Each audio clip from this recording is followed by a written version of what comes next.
Welcome back to Joyo tiles. ఈరోజు హాస్టల్లో ఉండే వాళ్ళ కోసం మరొక రెసిపీ అయితే చెప్తున్నాను. ఇదైతే కెటిల్లో కుక్ చేసుకోవచ్చండి, ఎలక్ట్రిక్ కెటిల్లో.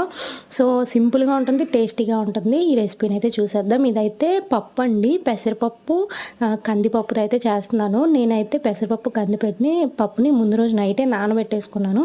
సో ఆ పప్పు నెక్స్ట్ డే మార్నింగ్కి బాగా నానిపోతుంది అనమాట. ఇప్పుడు కెటిల్ ఆన్ చేసుకొని అందులో కొంచెం ఆయిల్, జీలకర్ర, వెల్లుల్లిపాయలు, పచ్చిమిర్చి, కరివేపాకు వేసుకొని తాలింపు కొంచెం ఫ్రై అయిన తర్వాత అందులోనే ఆనియన్స్ వేసేసుకోవాలి. ఆనియన్స్ వేసేసుకొని ఇంకా కొంచెం ఫ్రై అయిన తర్వాత ఉప్పు, పసుపు కూడా వేసేసుకొని బాగా ఫ్రై చేసుకోవాలి. హాస్టలర్స్ కెటిల్లో వండుకునేటప్పుడు గుర్తుంచి పెట్టుకోవాల్సిన విషయం ఏంటంటే కెటిల్ బాగా హీట్ ఎక్కిన తర్వాత అది ఆటోమేటిక్గా ఆఫ్ అయిపోతుందండి.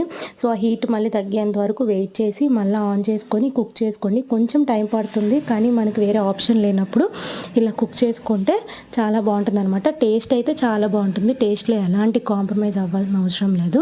సో ఇలా ఆనియన్స్ కూడా ఫ్రై అయిపోయిన తర్వాత ఇప్పుడు అందులోనే మనము నానబెట్టుకున్న పప్పులను అయితే వేసేసుకొని ఒక 2 మినిట్స్ అయితే పప్పును కూడా అలా ఫ్రై అవ్వనివ్వాలి. పప్పులు ఫ్రై అయిన తర్వాత అందులో మనకు కావాల్సినంత వాటర్ వేసేసుకొని బాయిల్ చేసుకోవడమే. మధ్య మధ్యలో ఇలా మూత తీసుకుంటూ చెక్ చేసుకోవాలన్నమాట పప్పు ఉడికిందో లేదా అని.